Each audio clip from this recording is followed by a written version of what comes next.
Hello everyone. So this is my third video. First two were openings for white. We looked at the London and the Queen's Gambit, I think it was. Today I thought I'd have a little look. It's not so much an opening for black, but a really solid defence for black. And it really catches white out a lot of the time, especially for newer players. Also, I want to say a big shout out to my second subscriber. Awesome. Basically Gotham chess at this point. No, honestly, really appreciate it. And if anyone else wants to subscribe or anything like that, see more openings, tips, tricks, traps, all that good stuff, by all means just subscribe, and if there's anything you want to see, just pop it down in the comments, I'll gladly do it. Anyway, that's enough of me doing the little YouTube beg and the hello. Let's just get right into it. The fried liver. Really common opening for white. Even if you don't know the name of it, I guarantee you've been put in this situation before. So, white comes out with e4, you respond with e5, horsey f3, horsey c6, bishop to c4, horsey f6, and how many times, on a show of hands here, have you seen this? They bring that horsey down to the g5 and they're just piling all the pressure onto this f7 square. So many times I've seen newer players respond with something like that. And especially if you're in a quicker time game, you don't realise what you're doing. And, ruh-oh, they've gone and they've got the fork going on here. Force you to move the queen, and we are 6 moves in. 6 moves and we're already down a rook. We're not having a good time. Now, there are different ways to respond to it. The most common one is bringing that pawn up to d5. And typically the game will end up coming out something like this. They'll take, you have to take here with your horsey. They then come down and take that f7, forcing you to take it back with the king. Pop you in a check, and you have to move the king up to here because of all the pressure on this horsey. And all they're going to do is just keep piling on that pressure. Look at this. 1, 2, 3. And there's not much you can do. So you bring up your horsey. Popping on the pressure. Popping on the defense here. Putting a little bit of pressure on here. And a game will typically end up playing out something along the lines of this. You go up, get the fork in, he moves, you take the rook. He comes down and takes, you come across, and once you've done a series of checks and trades and things like that, you're left in a position like this. King is in the arse end of nowhere, this pawn isn't doing anything, nothing's developed, you can't get this bishop out, you're not having a great time. So, what do? I hear you keenly ask. Well, this is where the Traxler comes in. Right, so, the Traxler. It's brilliant. Catches a lot of newer players off guard. So what we're going to do, taking this bishop and just sliding it up to here to the c5. And we're allowing this to happen. We're not bothered about this. Because as soon as they take, we get our bishop, and boom. We're just bringing it up here, getting in the check. Now, there's a couple of things that that white can do. They can move out the way, or they can take it. A lot of times you're going to find they're going to take it. It's a free bishop. Why wouldn't you take it? And what we're going to do is to take our little horsey here and pop in that check. White has a few moves from here. 1, 2, 3, 4, 5, 6. Obviously, we can't move here because of the horsey guarding it. So let's have a little look at these variations. We'll start with if the king moves to e3.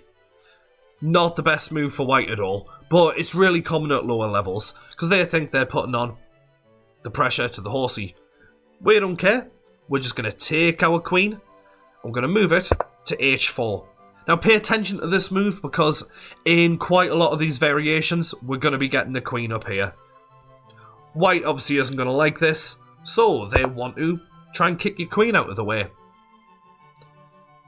And each time, every single time, make sure you play this, you sacrifice the horse. And they take. Now, we're not going to take the pawn and get the check. What we're going to do, slide across to here, to the d4, and get the check from here. White has to move out the way. And what we do, we castle. Brilliant move. Fantastic move. Because horsey is completely pinned. Bishop is just left wide open. Can't move that out the way. And all they can do is just try and protect that bishop with the d3. So what do we do from here? Push that pawn forward to the d5. They're not going to take because we're just going to take straight back. So they have to bring it back to the b3. And from here, we just take the horsey, popping them straight into check. He brings the bishop across, and we can just take. And look at all this movement that we have. Queen can move to there for check. Take the pawn, get him in check. With the bishop's open, queen can move to there. Take this pawn, looking at trying to capture this rook. Move the horsey across, get him in check. So much movement going on, it's so vicious. And white is just going to get absolutely dominated here. Now, maybe the king won't move to the e3. Maybe they'll move back to g1. Like this. And to be honest, this is probably the best move for white. Still not a comfy position, but it's one of the better ones they can make. So, as before, we're taking our queen and we're bringing it across to here.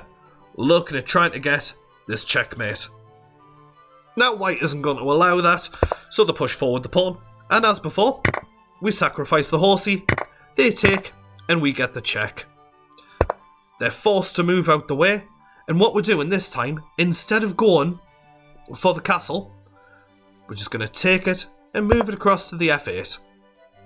Getting the pin on here. Brilliant. So, what they're trying to do from here is to open up their bishop a little bit. And we bring up our horsey, trying to keep on the pressure, closing in on this king. So, we just keep piling on the pressure. What we're doing here by moving up the pawn is opening up our bishop. We need this open. The more minor pieces we get into the battle, the better. And if he takes, that's absolutely fine. We just pop that on. And move him back, move him back. Now the reason we want to move him back is to just, we don't want him defending this square. So we get him in the check again, forcing him to take with the rook, and we just take that rook straight back. They move across, and again, from here, we're going to have a really good game. Look at their king, what is defending it? Absolutely nothing. We're going to have such a good game from here. Right, so this time, let's have a little look if the king goes to e1. Well, what we're going to do, same as before, we're bringing that queen all the way to the h4. Looking at getting that checkmate in. And as before, they bring down the pawn, and we sacrifice. But this time, we're not taking that pawn. Oh no, we're taking the free rook. Lovely. So, they're basically forced to bring back this bishop just to try and get some form of defense going on. And we castle. Getting the pin down, that's what we want. We want this pin. So the queen comes across. And we're going to try and put on the pressure onto that queen. Queen moves out the way. And look at this. Look at this. What can the king do? Not much. We've got the pressure on there. We can do a queen trade. That doesn't matter because look, we've got this. We're taking that. And white is just going to have the worst time. Now, make sure that you take the queen first because if you go and do something like this, you know, you're just going to ruin it for yourself. So, we take the queen. They take ours. We come across. And yeah. We just have a really good game from here. Looking at another variation, where have we not been yet? King to f1. So, you probably remember from before what we do with our queen. We just shimmy it on up to that h4 square again. But this time, because they're not going to come down here, because if they come down here, they take. And then, whoop, we've got that. So they bring their queen across. They've brought their queen across. Looking at this.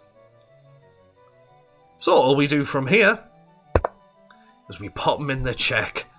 And again, he can't take with that because free rook, isn't it? So he's going to take with a queen. Now watch this. We're not going to do the queen trade. And it's looking scary because there's so much he's got going on around here. But we don't worry about that. We just... Boop. We're taking that. Popping him in the check. And then when he responds, by moving the king out the way, we just pick up the horsey as well. And we're having a good time here. Now he's probably going to do something like bringing that rook across to the f1. Don't worry about it. Just get out the way. Do the queen trade. And we have this rook on an open file. Rooks love open files. He's not going to want you to take that, so he'll push that forwards. So we're just bringing the horsey up. Looking at getting that fork in once again. So he'll respond, bring this down, keeping it on there. And again, we're just going to have a really, really good time. We're going to be looking at pushing forwards, opening up this bishop. And yeah, black's just going to have a pretty good game from here. Let's look at king to e2. Terrible move for white. It's basically just suicidal. It's not a forced checkmate or anything like that, but black just ends up in such a superior position and the king's just left floating around. Now this one's quite interesting and it's worth remembering. This is the only one where we're not bringing that queen up straight away because it's not going to be doing anything there. What we're going to do is pop him in check with this horsey. Move the horsey up to the d4. Now he brings his king down. And that's when we move the queen. This is when we move it. So, if he comes up like this, d5. d5 straight away. So he moves that bishop out the way, free and open all of this. And we come back down for the check. He moves the king. Oh. He moves the king. We pop in the check again. Moves out the way, and then let's bring that across to here. And look at this fork we have going on. King is in the arse end of nowhere. He can't take anything. We have a lovely fork going on.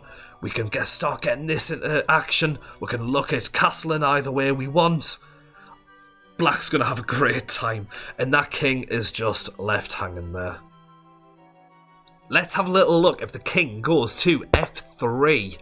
Terrible move for white. If you're ever playing against the Traxler, don't make this move. Because it's just going to, as long as they play the right line, which I'm going to show you, white's going to have such a bad time.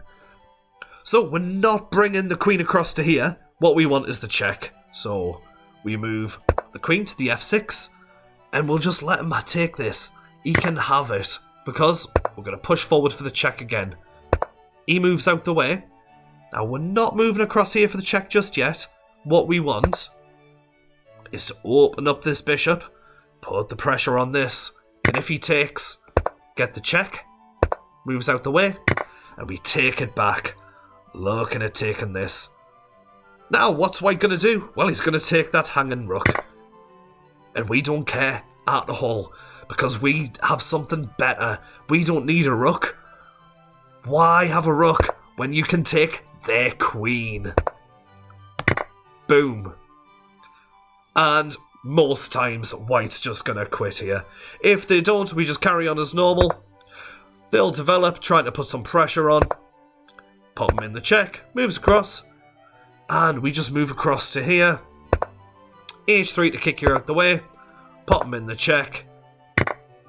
We take the pawn. And, like I say, white doesn't stand a chance here. We're looking at getting this up. We can castle. Look at white's position. I mean, they're down a queen. Our queen's active. We've got all of our pieces active. White's essentially just lost at this point. Okay, so the last thing I want to touch on is we go for the Traxler, but they don't take it. This'll throw you off guard. And to be honest, it still throws me off guard a little bit. There are ways around it and stuff like that, but there's so many different lines and variations. Basically, if someone uses the Traxler against you, I recommend just declining it and just shimmying straight across to that F1 with your king.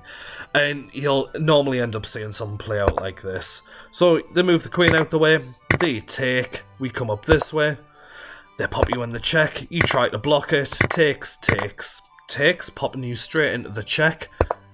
You have to move your king out the way, and they're just basically just piling on pressure all the time. And black can have an absolutely terrible time. So while the Traxler is really, really great when it works, there are counter attacks to it.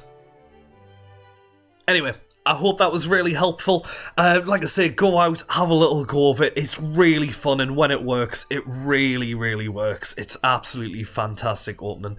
Do recommend it. Especially lower level players, they will fall right into it so many times. But I will leave yous to it. Again, like, comment, subscribe and all that stuff if you want to. I'll catch yous later, and yeah, go play some chess.